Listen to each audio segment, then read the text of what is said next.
activation drill for the hips and for knees, ankles and everything, okay? So the first one we're going to do is the knee at 90 bend.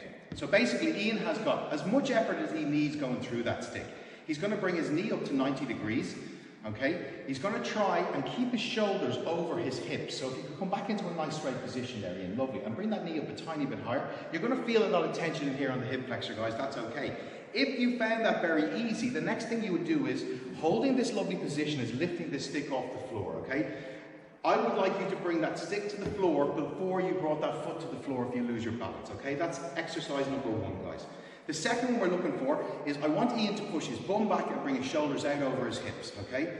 And then slowly, he's going to bring his foot back. You can see that after opening, his whole hip has opened up towards that far wall or his tummy. I want him to keep those hips in line. Imagine I'm going to push this pen straight through the two hips, which keeps everything lined up. Again, if he found this easier, he can lift this stick off the floor, which is going to create a little bit of a harder position. I want him to have a little bit more of a bend in this knee as well. Tracting, you're trying to keep that knee outside of the toe and the hip, okay? Lovely, and you can come back to a standing position.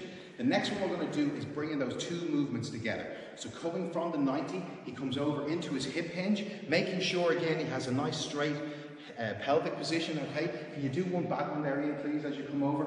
Open his whole tummy, his hip, everything is lifted, all facing that way. Do one nice good one. Keeping this hip nice and straight, he brings the weight down towards that foot and comes back into a nice standing strong position. Lovely, that's the third exercise. The fourth one is our zombie hold. So you probably won't need a stick for this, you might need something to help.